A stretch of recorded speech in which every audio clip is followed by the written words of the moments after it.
Graça e paz, meus irmãos e minhas irmãs. Graça e paz.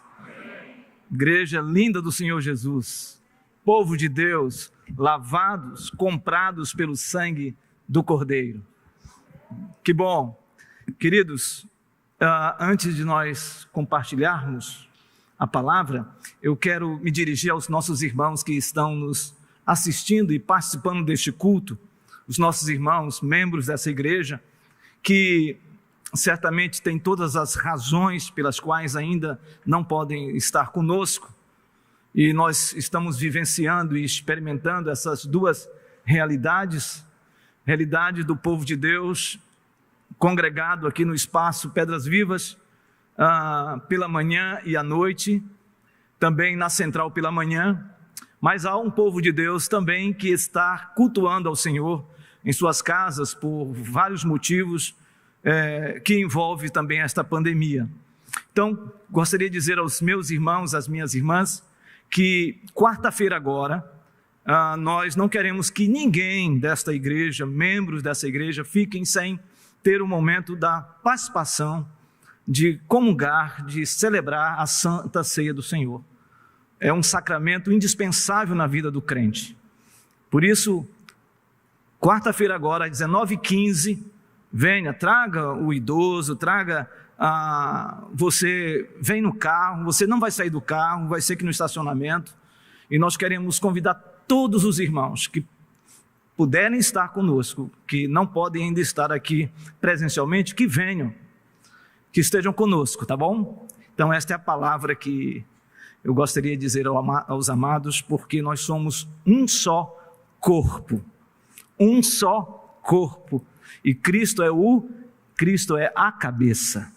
Louvado seja o nome do Senhor. Queridos, vamos abrir as Escrituras no Evangelho de Mateus, dando continuidade ao tema do mestre ao discípulo. Nós vamos entrar agora no capítulo 6 de Mateus.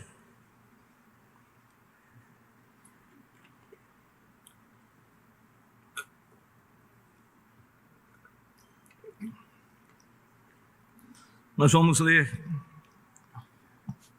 dos versos 2 a 18.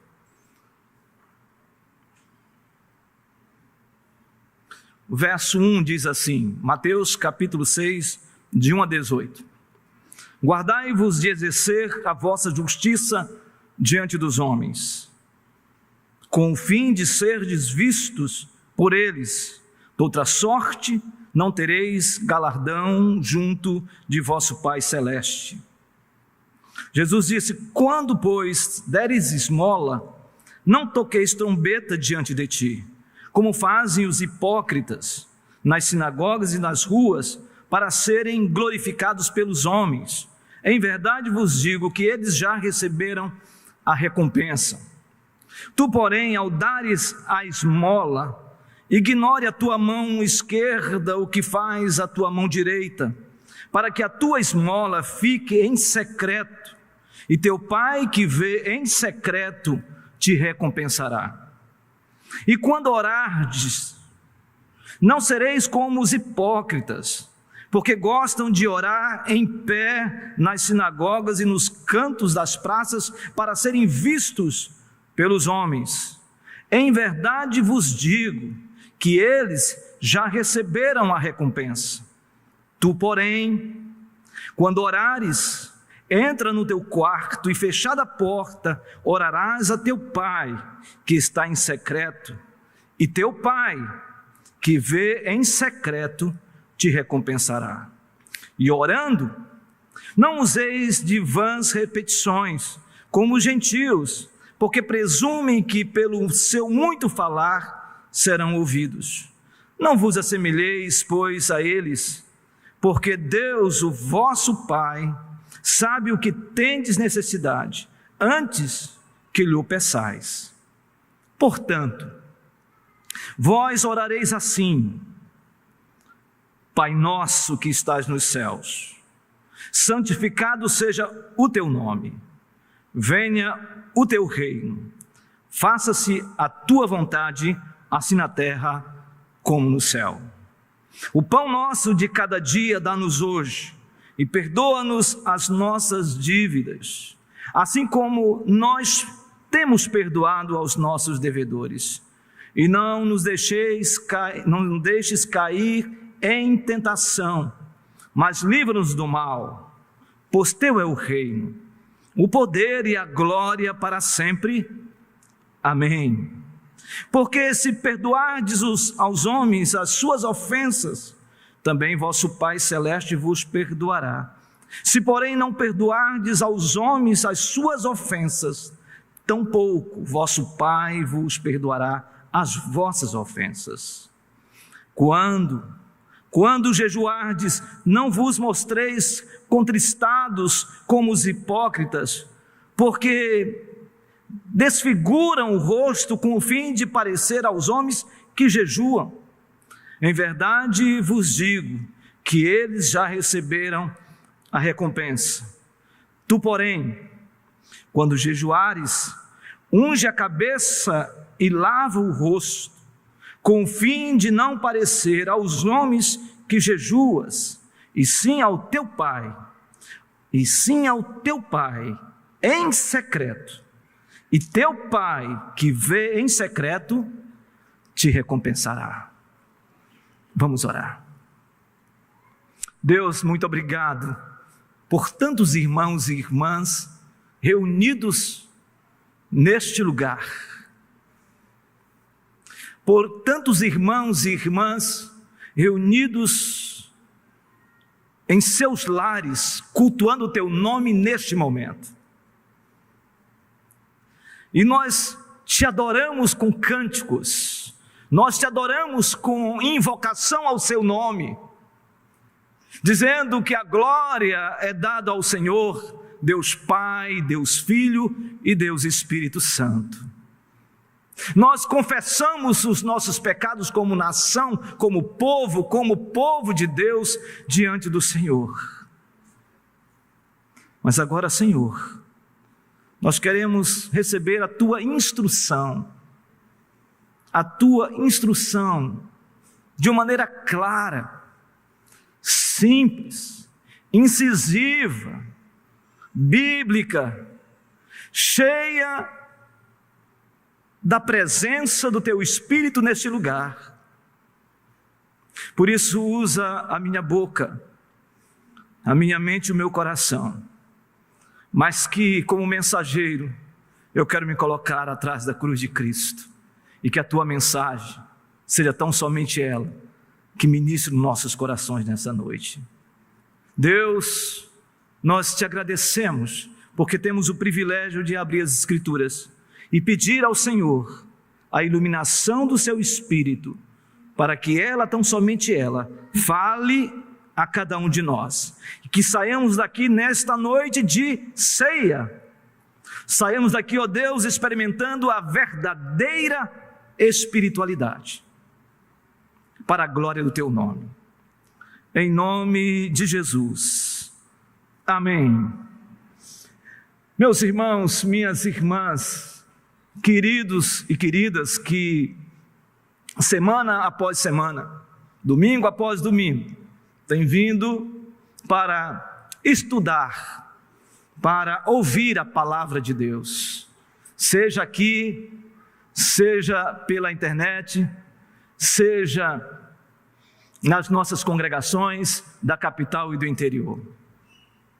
O tema de hoje, que iremos compartilhar com os irmãos, é o mestre, o discípulo e a piedade cristã.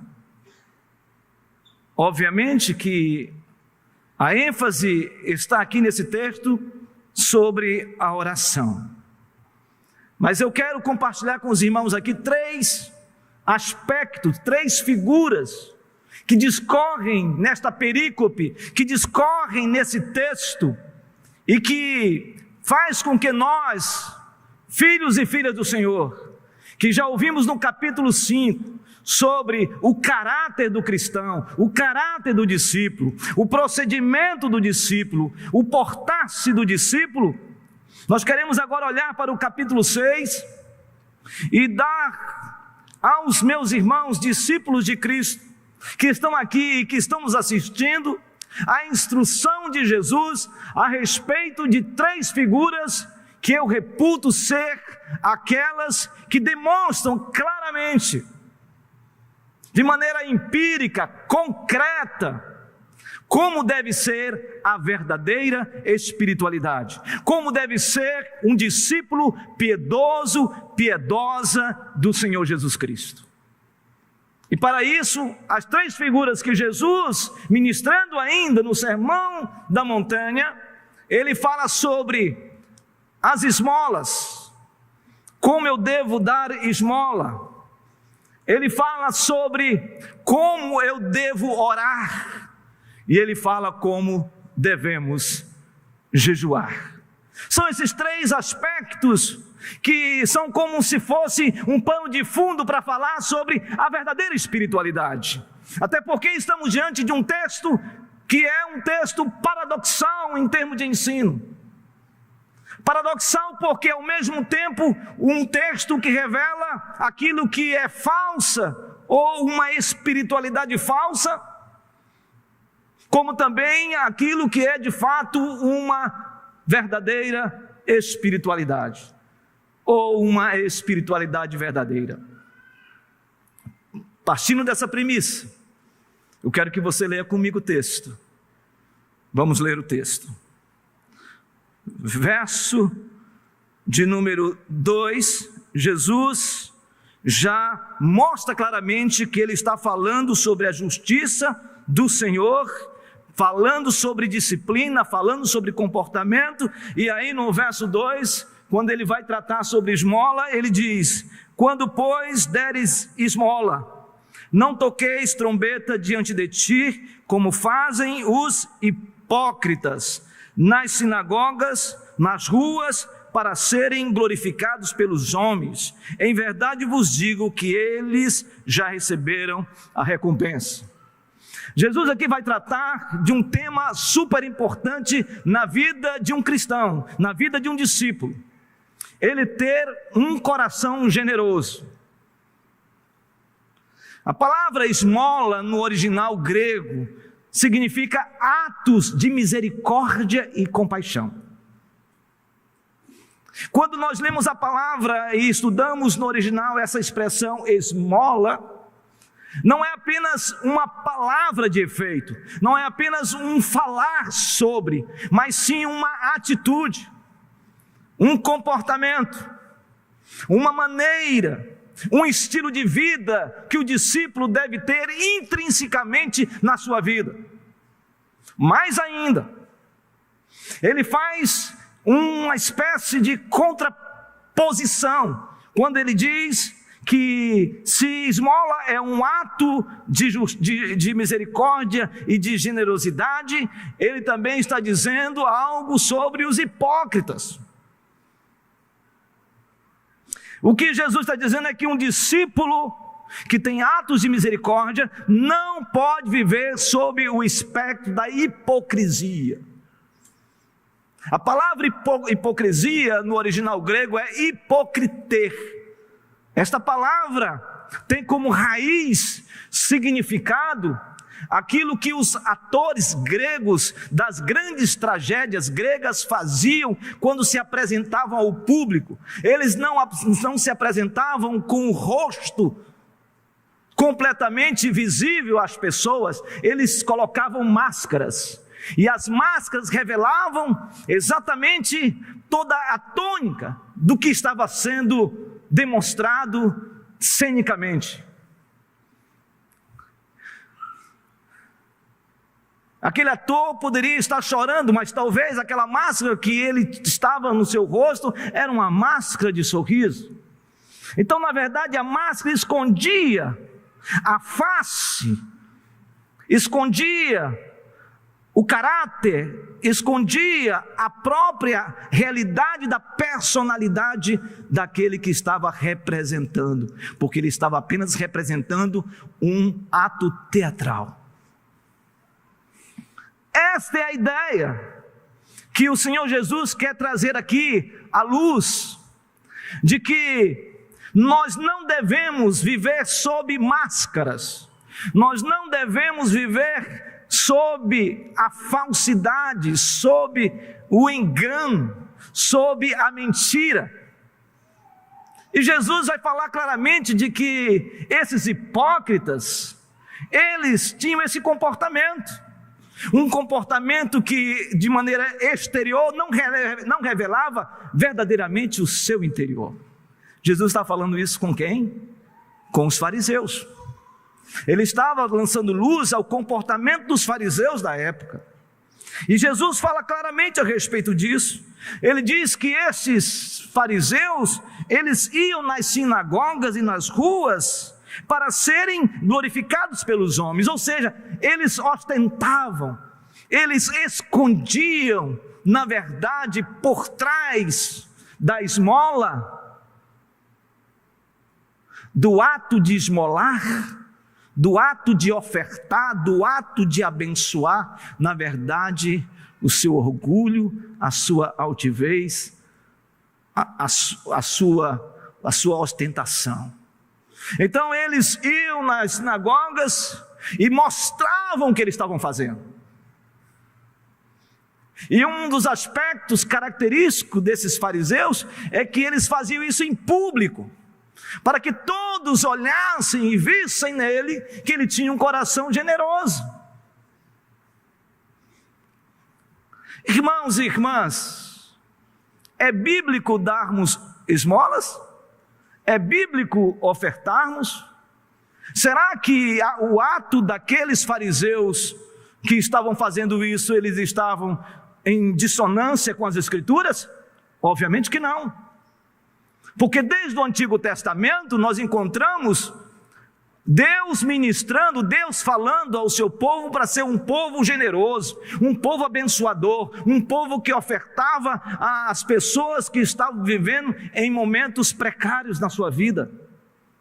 O problema não era você dar a oferta, o problema estava na motivação pela qual estava se dando oferta. Estes homens, na verdade, eles não estavam querendo demonstrar efetivamente um coração generoso, misericordioso, cheio de bondade e graça. Ao contrário, eles queriam apenas se aparecer, eles queriam apenas se autopromover, eles queriam se projetar diante da sociedade.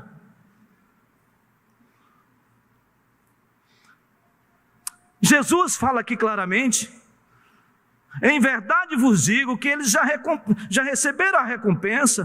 Tu, porém, ao dares a esmola, ignore a tua mão esquerda que o faz a tua mão direita, para que a tua esmola fique em secreto, e teu pai que vem em secreto te recompensará. Em outras palavras, não adianta a gente, movido ou motivado apenas para se aparecer, para se projetar, para se colocar em posição, em status quo, ou em status meio à sociedade, dizendo que a gente é gente que distribui cestas básicas, a gente é gente que cuida das pessoas que estão passando por problemas e dificuldades, a gente abençoa as pessoas, e tem gente que fica tocando trombeta a respeito disso. Tem gente que quer ganhar um pontinho, como disse certa senhora no canal de televisão, quando ela disse: eu vou entregar 50 cestas básicas porque eu quero ganhar uns pontinhos lá no céu. Irmãos e irmãs, a verdadeira espiritualidade, ela não deve ser ostentada. A verdadeira espiritualidade, ela não é envolvida por esse sentimento altivo de projetar o nosso ego. A verdadeira espiritualidade não se move numa direção de querer demonstrar com as minhas atitudes solidárias que eu sou o cara.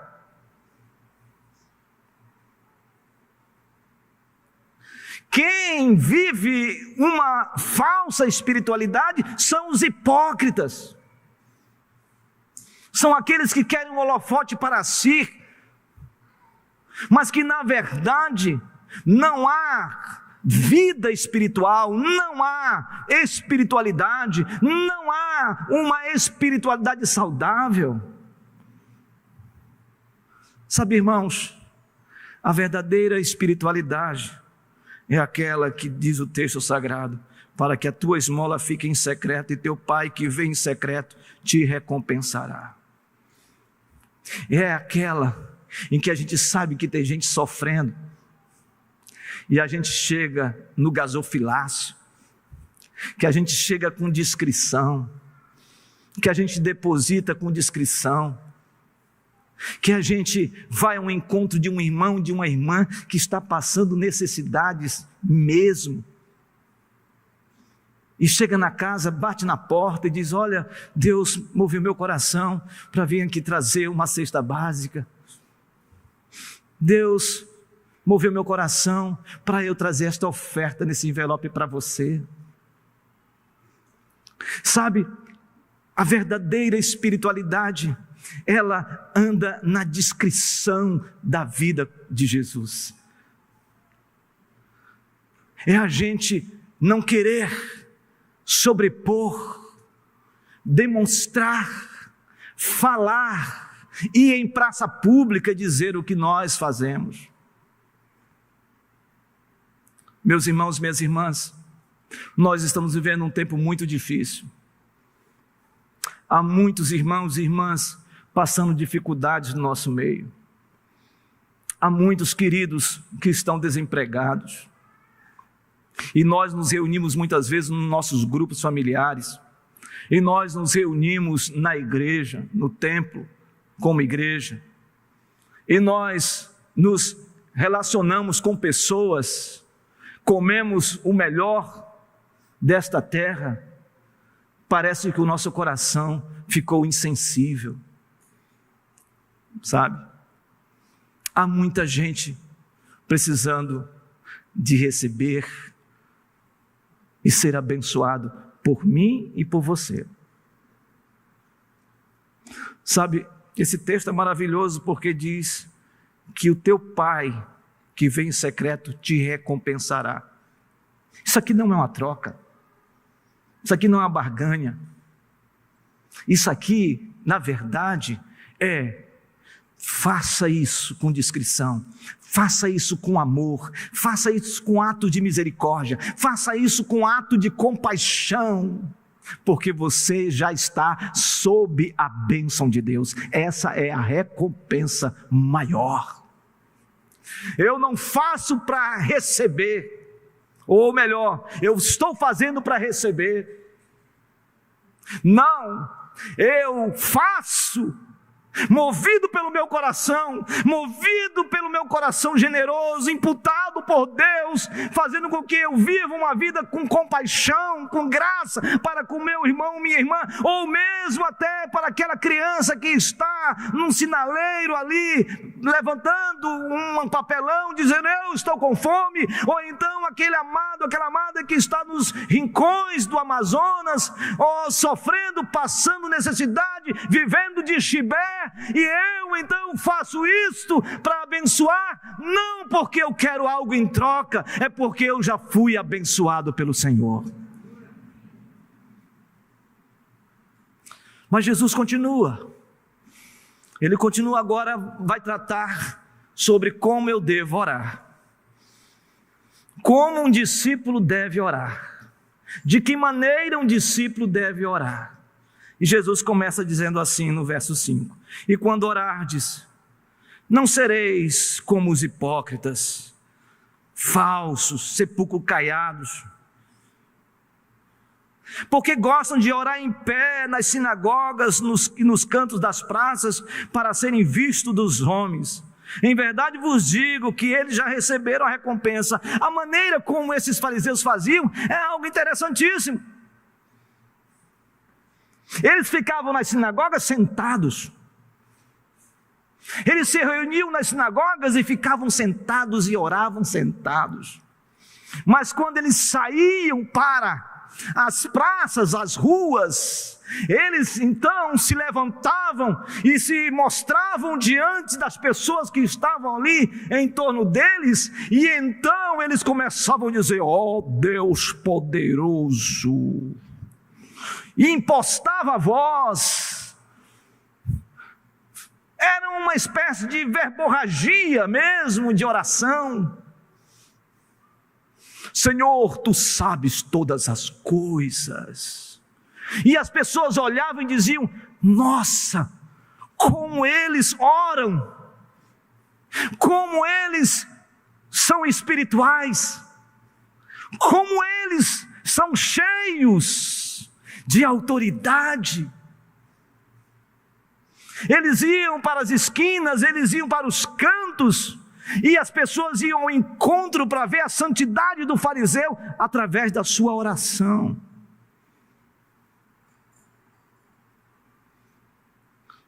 Irmãos queridos, isto aqui não está longe do que nós estamos vendo nos dias de hoje. O farisaísmo religioso no meio da igreja. Tem um monte de gente que faz exatamente como aquele fariseu quando estava diante do templo com aquele publicano, e olhava para o publicano de cima a baixo e dizia: Senhor, tu me conheces, tu sabes quem eu sou. Senhor, eu sou aquele que oro 3 vezes ao dia, às 9, meio-dia, às 3 horas da tarde. Eu sou daqueles que oram, que jejuam 2 vezes na semana, na segunda e na quinta-feira. Eu sou alguém que é fiel nos dízimos e nas ofertas. Eu não sou como esse publicano que está aí. Tem um monte de gente assim. Hipócritas se levantam, pseudo-espiritualidade, se colocam em posição como se fossem realmente gente cheia de espiritualidade e de santidade. Tem gente, tem líder que começam a projetar nos membros da igreja uma espiritualidade oca, vazia. Quantos crentes não estão sofrendo nas igrejas evangélicas hoje? Quantos cristãos não foram abusados espiritualmente? Porque seus líderes começavam a projetar publicamente de que eles eram santos, que eles desenvolviam até mesmo a doutrina da impecabilidade, que eles não pecavam, que eles viviam uma vida ilibada espiritualmente, que eles oravam, que eles iam ao monte, que eles colocavam-se de joelho e clamavam, e tantos crentes começaram a dizer: eu quero ser que neste homem, eu quero ser como esse líder é ungido, esse líder é ungido de Deus, esse líder realmente, quando ele fala, a coisa acontece, quando ele ora, há o desencapetamento total. E aí eu vejo que aquele irmão que quer ser igual a esse líder, ele não consegue. Ele se esforça. Ele passa por cima de sal grosso. Ele se esforça. Ele pega óleo ungido de Israel. Ele se esforça. Ele vai para o monte. Mas na cabeça dele não é para submeter ao Senhor, mas sim porque ele quer ser que nem aquele líder. E depois se frustra. Sabem, 2 coisas estão acontecendo na nossa nação. A primeira é um monte de crente frustrado, decepcionado com a igreja. É por isso que o número de desigrejados cresce a cada dia. Porque foram abusados espiritualmente.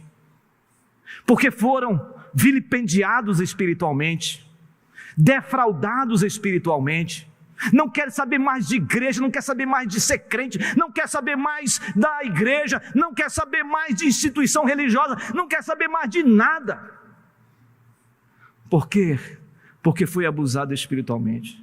E existe um monte de crente que foi a loucura por não ter alcançado o nível de espiritualidade desses líderes, que hoje nós podemos dizer, se você for no manicômio, se você for num hospital, onde se trata pessoas com problemas de saúde mental, você vai encontrar ali muitos e muitos crentes que disseram, eu já passei pela igreja, eu já fui crente, ou então eu sou crente. Ele fala até em línguas.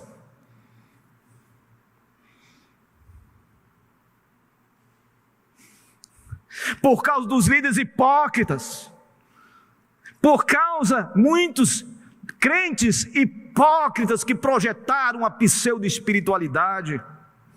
Esse é o farisaísmo religioso que a igreja evangélica vive hoje. Mas Jesus diz, esses já receberam a recompensa. Tu, porém, verso 6, quando orares, entra no teu quarto, fechada a porta, orarás a teu pai que está em secreto, e teu pai que vê em secreto te recompensará. Sabe, a gente tem que... Eu vou falar algo aqui para os irmãos e para as minhas irmãs. É bíblico orar em público. É bíblico, enquanto igreja reunida, nós orarmos em público. E é fundamental na vida da igreja. Por isso o próprio Cristo disse, Pai nosso que estás nos céus. Pai nosso significa que ali ele estava falando para uma comunidade. Então orar em comunidade é fundamental. Mas tem muita gente que só ora no público, só ora no grupo familiar, só ora no ministério, só ora num templo, só ora no meio das pessoas, mas não tem vida cristã de oração no secreto.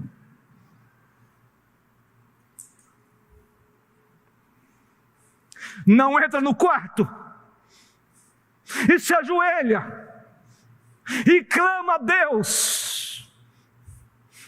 bate no peito que nem aquele publicano e diz, Senhor, sê propício a mim.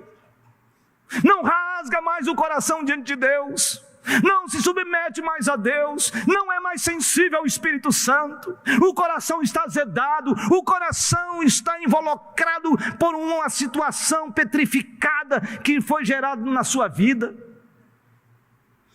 Há muita gente assim. Há muita gente que transformou a oração em algo mecânico. Então a gente vai para a igreja, a gente ora como um corpo, mas nós não nos ajoelhamos, nós não oramos, nós não clamamos a Deus no secreto. É no secreto que a gente dilacera o coração, é no secreto que a gente fala dos nossos pecados mais vis.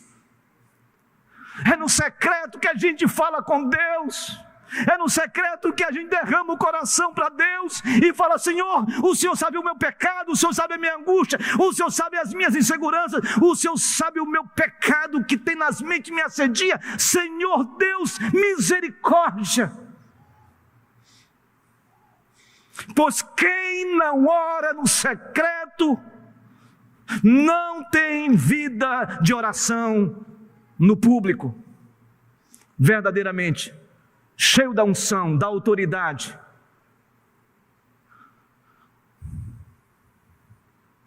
Jesus disse, ora em secreto. Você, meu irmão, minha irmã, que está angustiada, vá para o seu quarto e fale para Deus.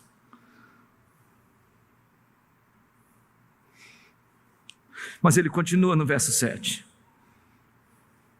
E orando não useis de vãs repetições, como gentios, porque presumem que pelo seu muito falar serão ouvidos. Não vos assemelheis, pois, a eles, porque Deus, o vosso Pai, sabe o que tendes necessidade, antes que lhe peçais. Aqui é algo muito interessante, porque o Senhor está dizendo, não sejam como os gentios, como os pagãos. Os pagãos tinham vários deuses, e a oração deles era uma oração mecânica, era repetições mais repetições, era uma espécie de mantra. É exatamente aquilo que aconteceu quando o Senhor Deus moveu o coração de Elias profeticamente para enfrentar os 400 profetas de Baal e os 450 profetas de Astarote, de Aserá. E Elias, quando confrontou e desafiou aqueles profetas pagãos, o texto sagrado, ele é claro.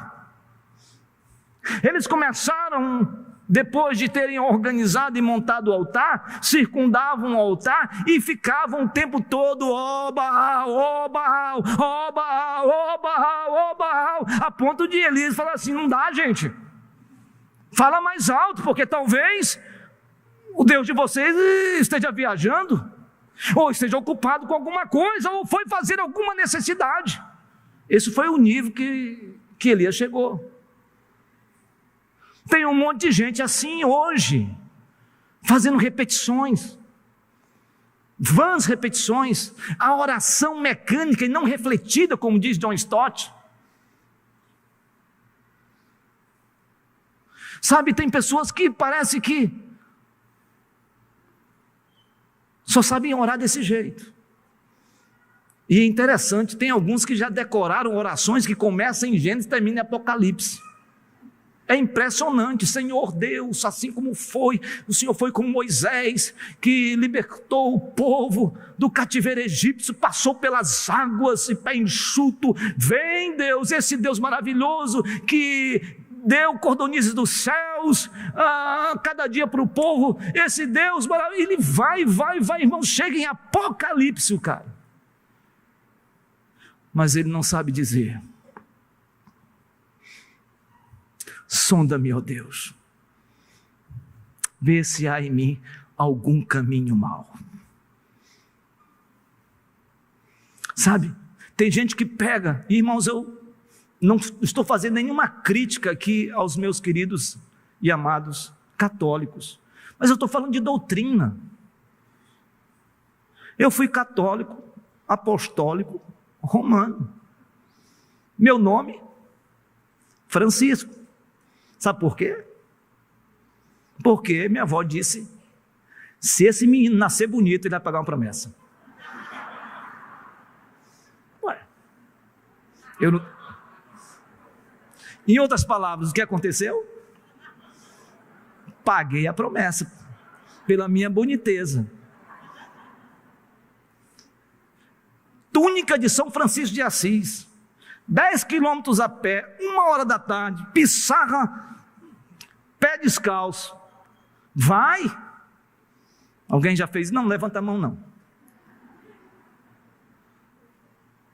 Minha esposa um dia disse assim: alô, Ângela, eu quero te convidar para ir na igreja que eu estou frequentando. Eu disse: não tem problema, eu vou com você, desde que você vá na minha. E sabe o que ela foi? Ela foi e ficou lá, em pé, perplexa, vendo a minha atitude. Eu diante, de joelho, mais de 1 hora, diante de uma estátua enorme. Eu pegava não terço, rosário, porque o nordestino gosta de rosário, aquela coisa grande. Não é só uma papa, não, é o rosário, é o dobro para você. E ficava lá, peça conta por conta, conta por conta, conta por conta, repetindo.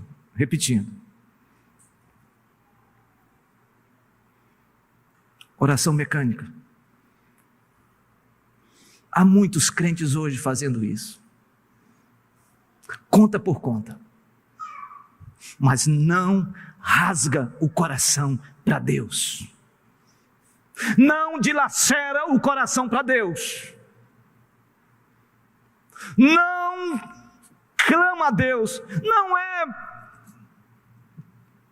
é, irmãos, razoável isso. O apóstolo Paulo diz: graças a Deus, em Romanos capítulo 8, porque o Espírito Santo de Deus que habita na sua vida, que habita na minha vida, intercede por nós com gemidos inexprimíveis, porque nós não sabemos orar. Em outras palavras, a gente não quer ir no recôndito, no porão da nossa existência e olharmos os nossos pecados que fazem com que a gente viva uma vida de derrotados. subjugados por causa do pecado.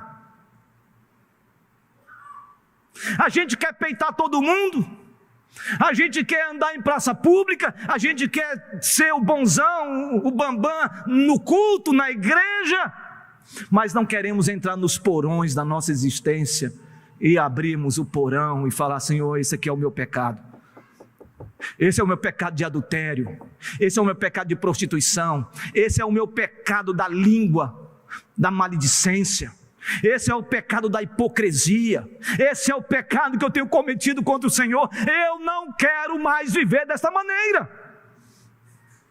O pecado de rebeldia. Há muitos cristãos que estão se rebelando contra a autoridade constituída por Deus. Irmãos e irmãs, como tem sido a nossa vida de oração? Jesus, então, ele, depois de falar como devemos orar, como a verdadeira espiritualidade é exercida, é no quarto, é face a face com Deus, é estar como Jacó esteve no Val de Jaboque.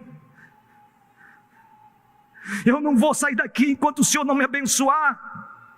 Qual é o teu nome? Meu nome é Jacó, eu sou enganador, eu sou usurpador, eu puxei o tapete do meu irmão, eu enganei meu pai, sou eu sou Jacó. Jacó, tu não mais serás, o teu nome não será mais Jacó, o teu nome será Israel.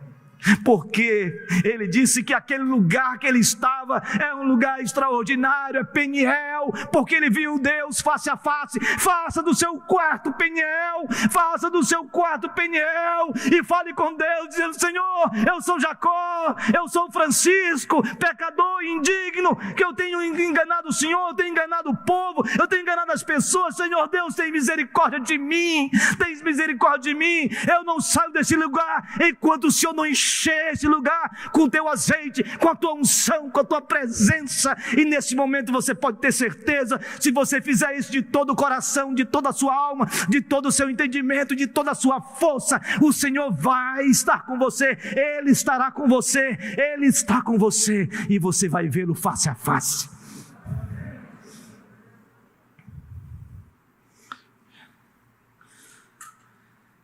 Depois disso, Jesus agora vai fazer a instrução.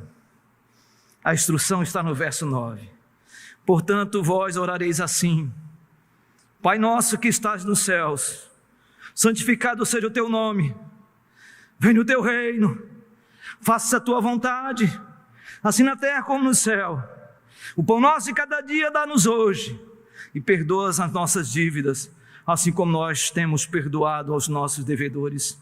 E não vos deixes cair em tentação, mas livra-nos do mal, pois teu é o reino, o poder e a glória para sempre. Amém. Aqui esse texto é maravilhoso porque é pedagógico.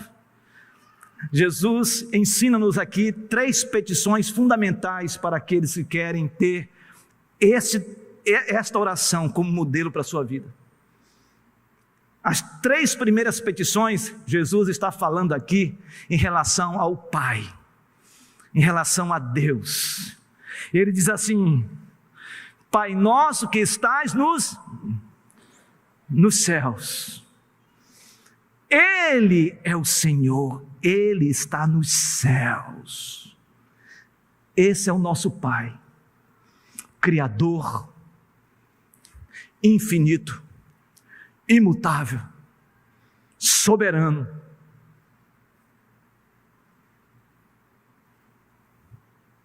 Que governa, que rege as nações, que rege o universo, que rege a nossa vida. Sabe como o Senhor Jesus está dizendo para a gente aqui? Pai nosso. Ele é o seu Pai. Ele é o seu Pai.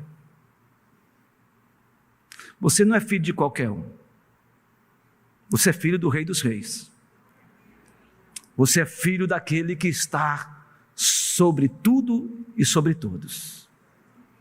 Você é aquele que apenas com uma palavra faz com que as constelações sejam todas derivadas por uma só palavra.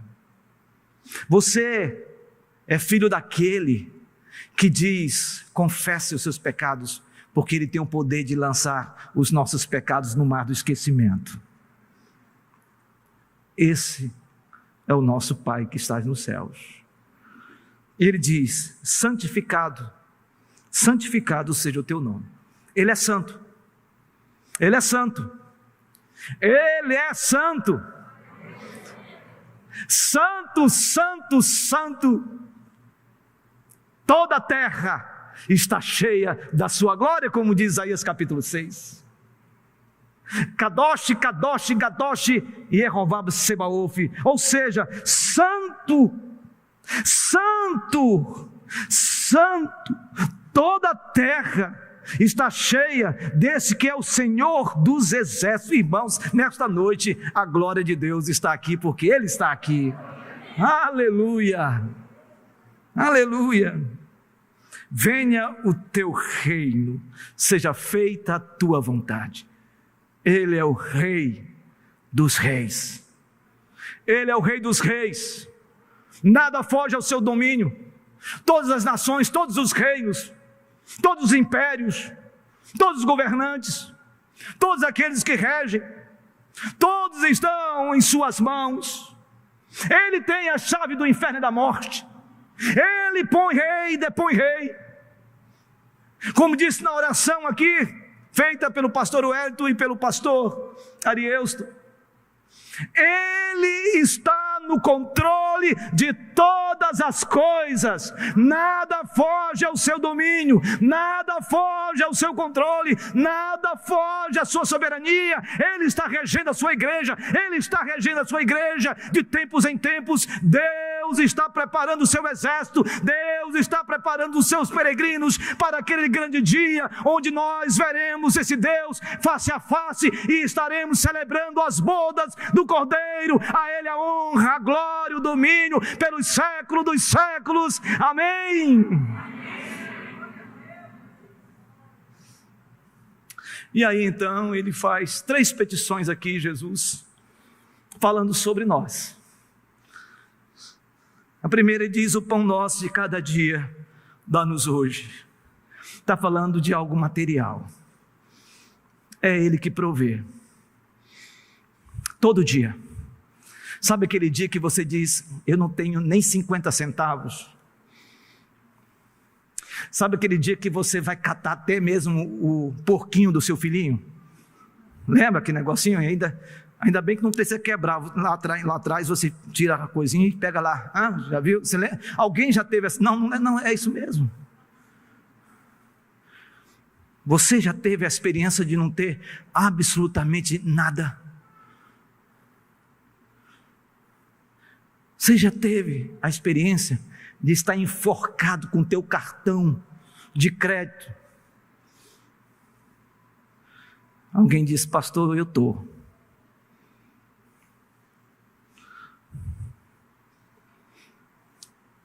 Ele dá o pão cada dia. Cada dia. Mas também Ele fala: perdoa-nos as nossas dívidas. Perdoa os nossos pecados. Ele está falando aqui de algo espiritual. Sabe, irmãos, às vezes nós não atentamos, mas sabe por que nós não somos muitas vezes, de maneira assim, com disciplina, a gente não se põe no sentimento de dizer assim: eu não vou mais viver sob a escravidão desse pecado, que é esse pecado de estimação. Sabe por quê, irmãos? Porque muitas vezes esses pecados, eles estão intrinsecamente ligados a questões espirituais, a situações espirituais. Há muitas pessoas que não conseguem se libertar porque estão sendo subjugados espiritualmente, oprimidos espiritualmente pelas forças do mal. E finalmente, esse texto diz: não nos deixes deixes cair em tentação, mas livra-os do mal. Agora aqui é uma questão moral. Aqui ele vai tratar de uma questão moral. Não é? Ou seja, eu não posso viver uma vida de impureza. Eu não posso viver uma vida de impureza sexual. Eu não posso viver uma vida o tempo todo de impureza, de comportamentos, de desvio de comportamentos, desvio de caráter. Eu não posso.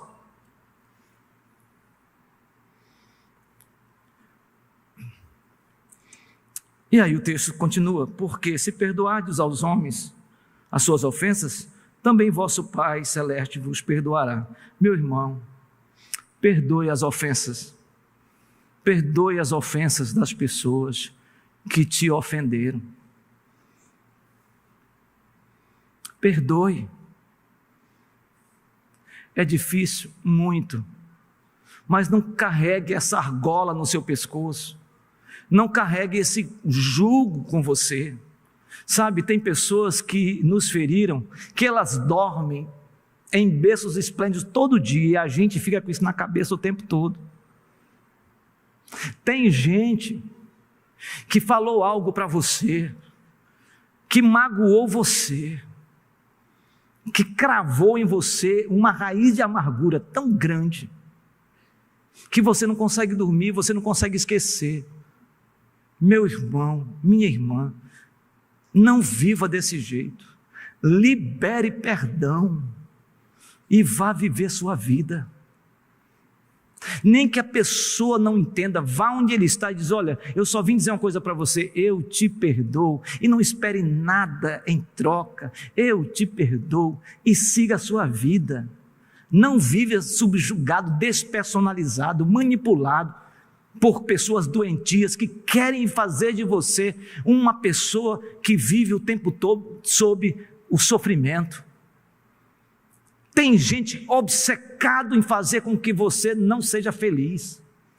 Por favor, perdoe e siga em frente. Não vou falar não.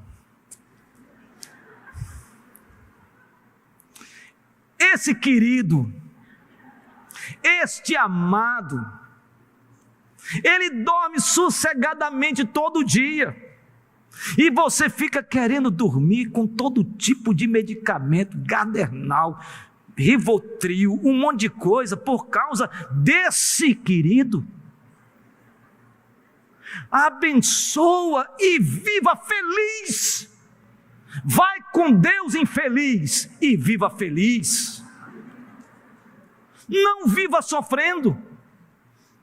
Não viva o tempo todo reclamando. Quando a pessoa fala, você se treme todo. Tem gente que já está totalmente subjugado a uma personalidade, a uma pessoa, que parece que ele não sabe viver sem essa pessoa. Se essa pessoa não aprovar alguma coisa que ele fale, ele não fica feliz, ele precisa da aprovação da pessoa. Meus irmãos, minhas irmãs, em nome de Jesus, não viva desse jeito. Tire esse jugo das suas costas, tire esse negócio da sua vida, em nome de Jesus. Vá viver sua vida feliz. Nessa noite, você vai viver, vai dormir na bênção de Deus. E nunca mais. E outra coisa, afaste-se. Afaste-se.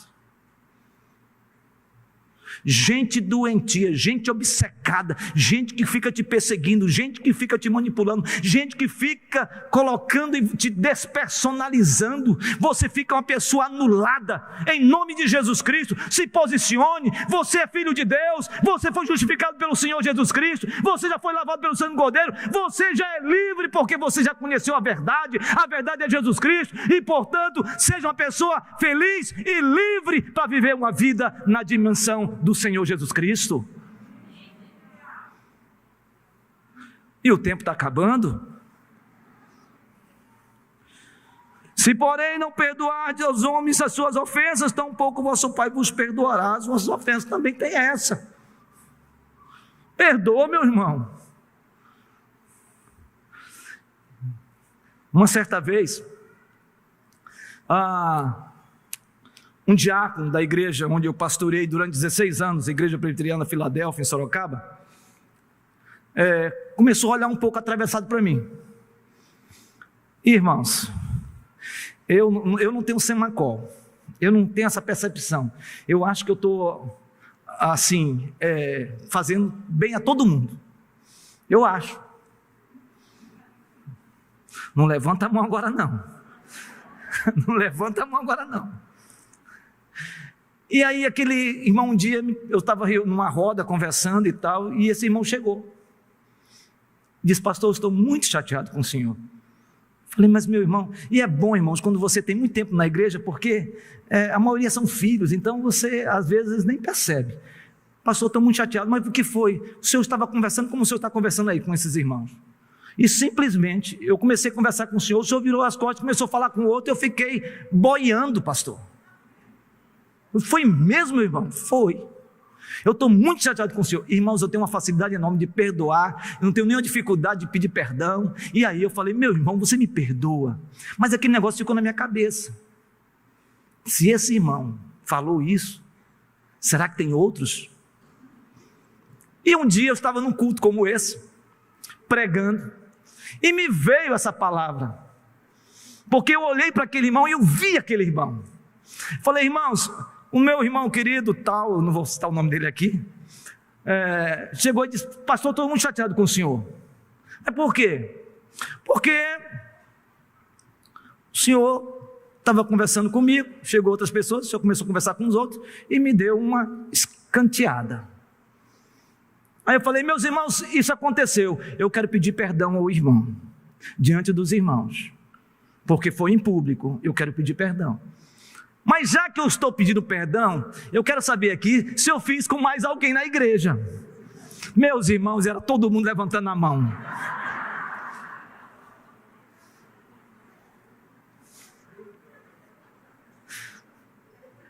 Alguém aqui já esteve assim?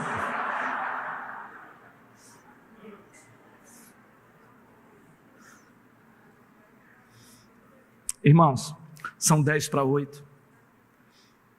Eu tinha tanto para falar com vocês sobre jejum, mas eu prometo a vocês, faltam 7:50, nós temos a ministração da ceia. Então eu quero concluir esta mensagem dizendo algo para você aqui. Essas palavras não são minhas. Essas palavras que estão aqui escritas não são dos pastores dessa igreja, não são dos líderes dessa igreja. Essas palavras aqui, como eu devo esmolar, como eu devo orar, como eu devo jejuar, são palavras de Jesus. Então, em nome de Jesus, receba esta palavra hoje no seu coração e que você saia daqui refletindo se eu estou vivendo uma vida espiritual, uma vida verdadeira, uma espiritualidade verdadeira, ou se eu estou vivendo uma espiritualidade ou uma falsa espiritualidade. Porque se eu estou agindo com hipocrisia em alguma área da minha vida e da sua vida, é hora da gente orar e pedir a graça de Deus para sermos verdadeiramente discípulos de Cristo.